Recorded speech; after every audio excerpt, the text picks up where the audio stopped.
Is biology your passion? Then welcome to my channel. Biology, my passion. I am Soumya Harikrishna. Today we are going to learn biotechnology principles and processes. So what is biotechnology? It is integration of technology into biology. So biotechnology is a branch of biology which deals with the techniques of using microorganisms or enzymes produced by them for making many products or services useful to human beings. So when did we start biotechnology? Human beings started using biotechnology thousands of years back. They started using microorganisms for producing various products, like in the process of making curd, for making vinegar, cheese, bread, etc. So that was also biotechnology in one sense. Without even having seen the microorganisms, they started using it. But the problem was the product remained the same. So the first non-alcoholic product we obtained from microorganisms was citric acid. Followed by that, we got many products including antibiotics. But again, we could get the product, but there was no change in the product. We needed to modify it. So there came new technologies in this field. So now we divide biotechnology into two categories. The first one is old biotechnology, where we use microorganisms for making products. Whereas now we are calling modern biotechnology, which includes other techniques like genetic engineering, recombinant DNA technology or rDNA technology, where we are enhancing the products or increasing the productivity that we obtain from microorganisms.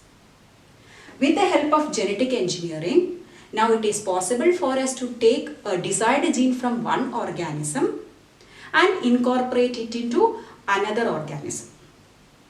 Not only that, the in vitro fertilization that we learn in human reproduction chapter, vaccine production, antibiotic productions, gene therapy, all these are now coming under modern biotechnology. The first product that we commercially obtained using modern biotechnology was insulin using Escherichia coli bacteria.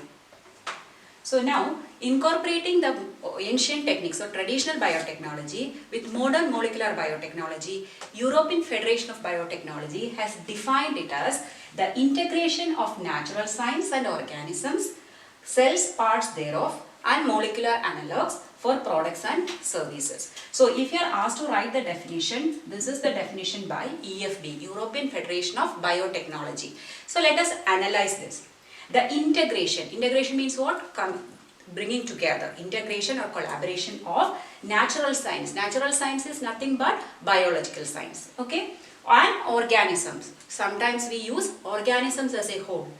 Cells. Sometimes we need certain cells only. Or parts. We don't even want a cell, we want only a part of the cell. And molecular analogues. Sometimes we need the analogues of that particular biomolecule. For products and services, what are we using this? Whether it is a process in biology or the organism as a whole or a microorganism or a part of the cell, whatever it is, we are using it for making products and services. Okay, so that is the definition.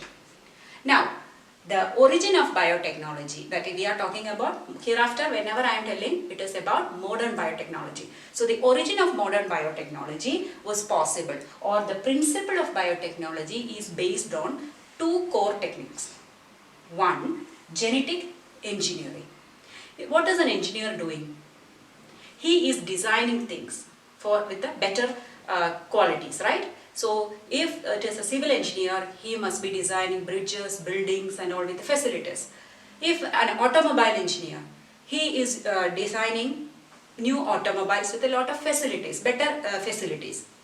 If he is a software engineer, developing new softwares. The same way, a genetic engineer or a biotechnologist is modifying genes in a better way. Okay, so in genetic engineering, we can alter the gene sequence so that we can change the expression. What do you call expression? Phenotype.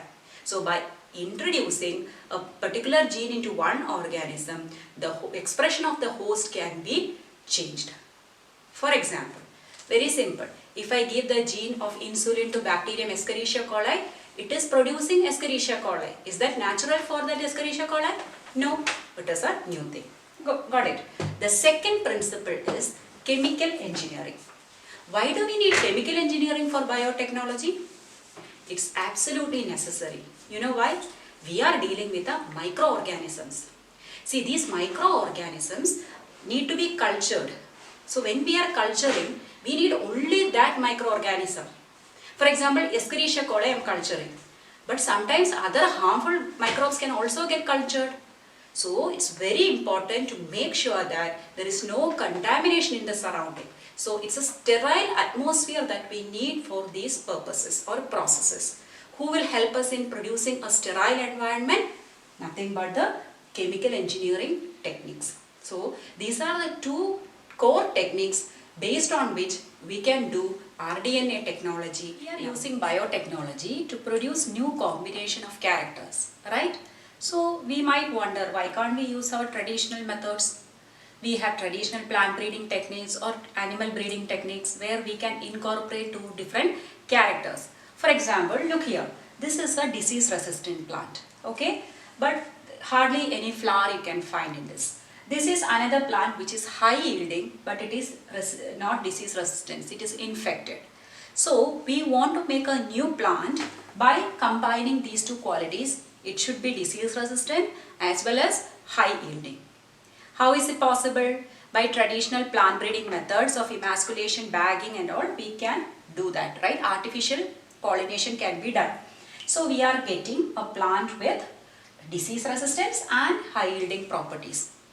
But are we going to get this every single time we are doing this breeding? No. Maybe 1 out of 1,000 plants we may get. The chance is very, very less. But another problem is we may get undesired type also. Here this is neither disease resistant nor high yielding. So that is also possible. So that's the problem with the traditional methods. Along with a desirable gene, there may be undesirable gene also coming in it. So if you go for biotechnology, here the advantage is we are very specific. We are taking only the desired gene and transferring so that there is no question of undesirable gene coming into the organism. For example, if in this case I am taking only the gene responsible for the disease resistance and I am giving it to this plant, obviously that plant is going to become disease resistant.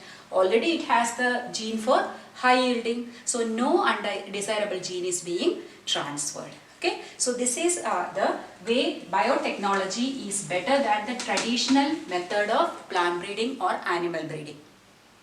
Now let us talk about genetic engineering.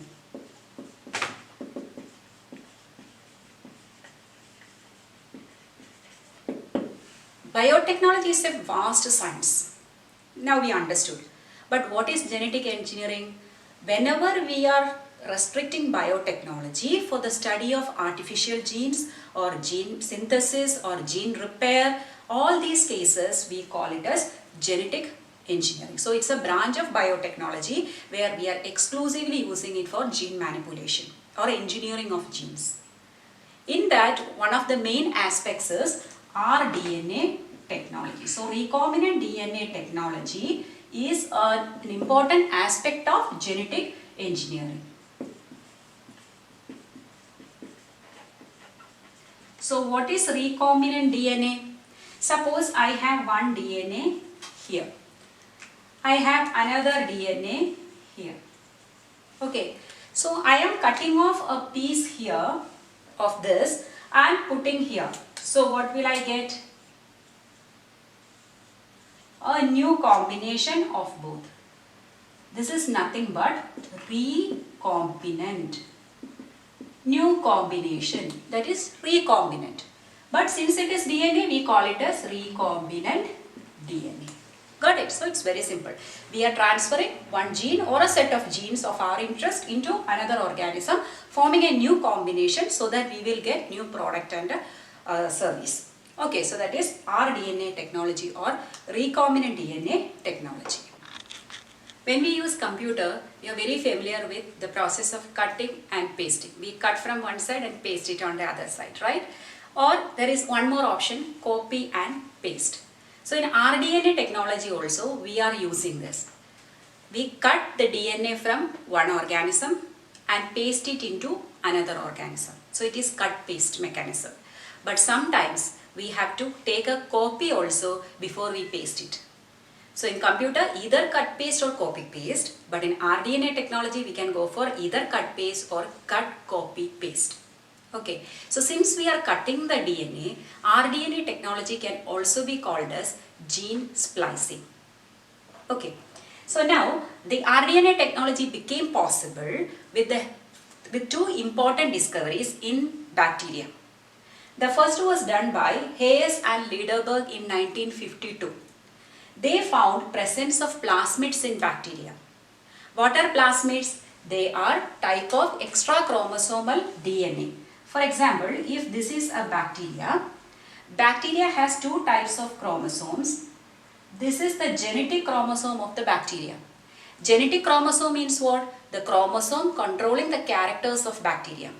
But in bacteria, apart from this genetic chromosomes, they have circular chromosomes inside it. These are called extra chromosomal because they are not the genetic chromosome, they are extra. So they are called extra chromosomal DNA. These are also circular DNA. They are extra chromosomal. And what is their shape? Circular.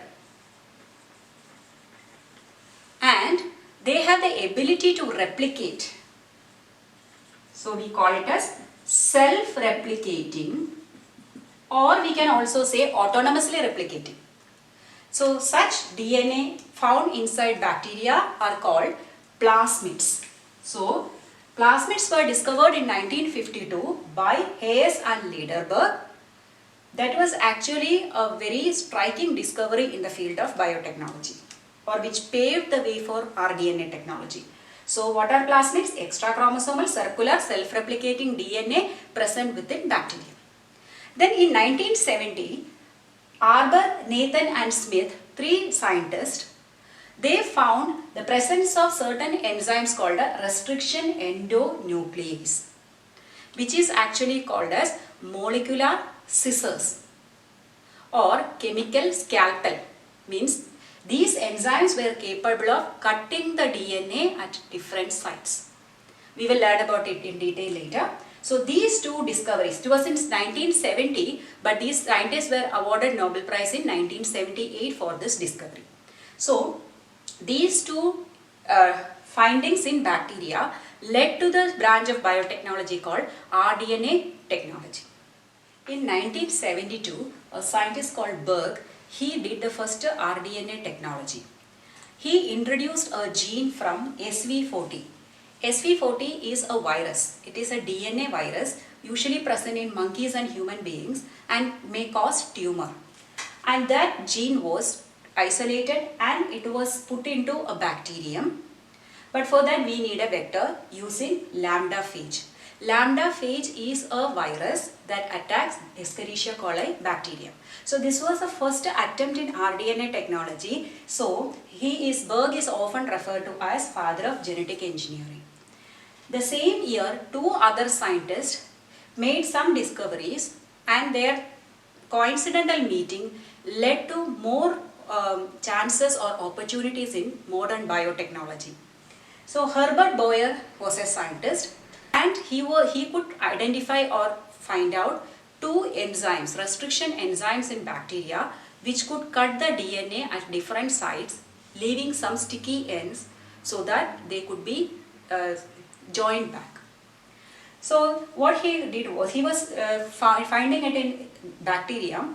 Whenever a bacteria is attacked by a bacteriophage virus, the protein coat will remain there, only the DNA will come inside. So when this is coming as a defense, this bacteria produce two mechanisms, two enzymes. One enzyme added a methyl group to the DNA of the bacteria so that it will be unaffected. The second one went and digested this foreign DNA of the bacteriophage. So the bacteria was safe from the attack of this virus. So these enzymes were identified by Boyer, which could cut the DNA. Now at the same time, another scientist called Stanley Cohen at Stanford University, he was studying about plasmids. He extracted plasmids from bacteria and he knew how to isolate them out and how to put them back in other cell. But he did not know the technique of cutting. Fortunately, these two scientists met at Hawaii in 1972. That time there was a US-Japan plasmid conference was happening. Both of them presented paper there. Then they both realized there is a striking correlation between their researches. What Cohen was looking for was there in the Boyer's experiment. What Boyer was looking for was there in the Cohen's experiment. So that night, they both went to a restaurant, late night over a cup of coffee and a sandwich. A very rich and rewarding conversation happened. They collaborated their ideas. So they started producing new ventures in biotechnology. So after that, their correlation was very close. So Herbert Boyer and Stanley Cohen together, they took out the plasmid of a bacterium called a Salmonella typhimurium. Okay, in this they added an antibiotic resistant gene to the plasmid. I told you plasmid is an extra chromosomal DNA. To that they added antibiotic resistance. Then what they did, they gave it to another bacterium that is called Escherichia coli. But this plasmid, after coming inside the body of Escherichia coli, could replicate. Along with the bacterial DNA replication, this also replicated or made many copies. This is called a gene cloning. Making many copies, exact copies, is called a gene cloning.